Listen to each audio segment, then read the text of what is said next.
Alright, so my opponent said that physician-assisted suicide is not the answer.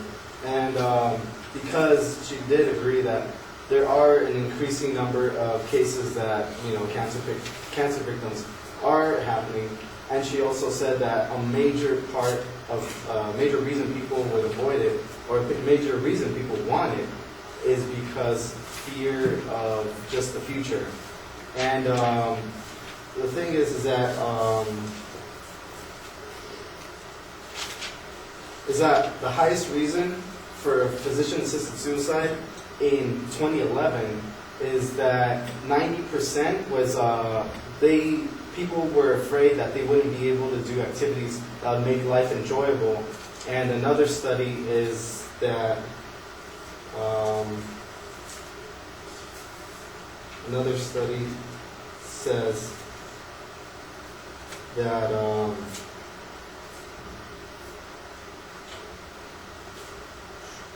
in 1998, the highest percentage rate, both of them from the Department of Human Resources in Oregon, state that the choice of physician-assisted suicide was most strongly associated with the current concerns about loss of autonomy and personal control of bodily functions. So, and then on the second highest percentage in 2011 is loss of autonomy, which is 88% of the people who wanted it. And basically, it goes, if they're afraid that they're going to lose their happiness because of what will happen to them. It's basically stated, like in the Declaration of Independence, that people have an unalienable right to the pursuit of happiness, and if something is going against it, then they should have the right to how would I say, deter from it. So if something was going against what they want as happiness, then they should, like I said, they should be able to go against it. And she mentioned that three major religions that don't believe in physician-assisted suicide is Christianity, Islam, and Hinduism. But that's only 3 out of many, many more major religions that are going on at the moment, such as Catholicism, Taoism. There's many more. So 3 religions shouldn't constitute everyone in the whole United States. And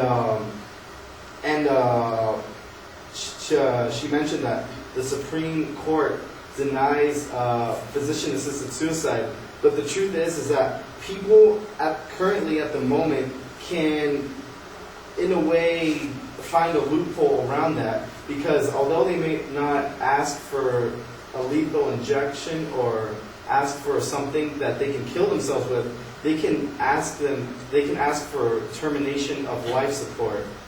Another way is through food and nutrition.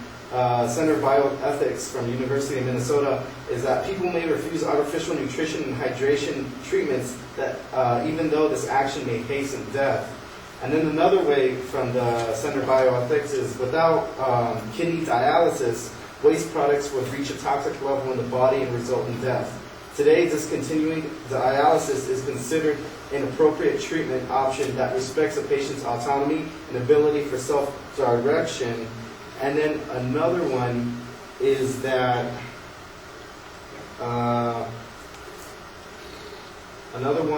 states that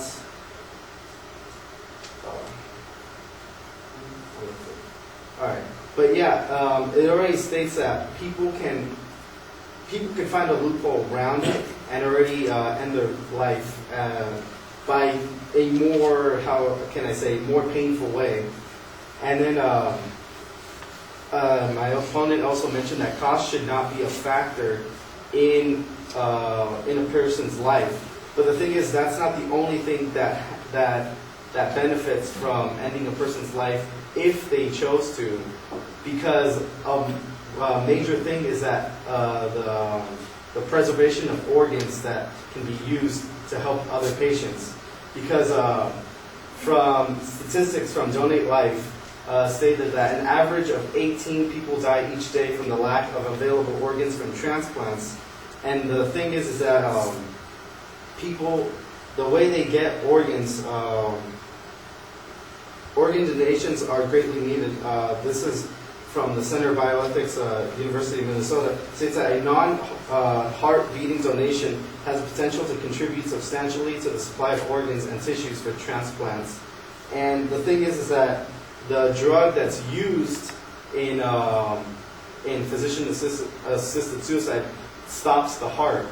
And so that's how it kills a person. So if a doctor were to give this drug to someone and they would take the pill, and they would take it, and then their heart would stop beating, and then they can quickly recover the organs that the person has and donate it to people that greatly need it.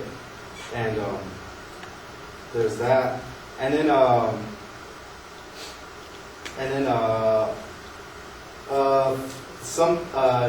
my opponent also stated that the drugs that are used may have negative consequences. But the thing is that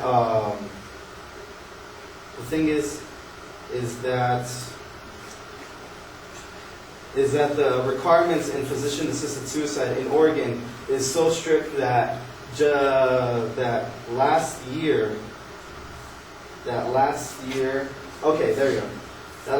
Department of Human Resources in Oregon states that during 2011, no referrals were made at the Oregon Medical Board for failure to comply with the Death with Dignity Act requirements.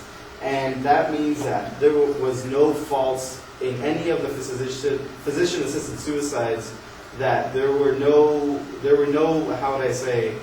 complications, there was just no suffering that was described by my opponent. And the thing is that my opponent also stated, going back to cost, is that when a person has 6 months or left to live, this Center of Bioethics, University of Minnesota, Medicare requires that a person that has a prognosis of 6 months or less to live to enter hospice care. And as many as 70% of Americans will have needs in their life that will be addressed by hospice care. And the thing is that in 2004, Medicare paid hospice programs $115 per day per patient.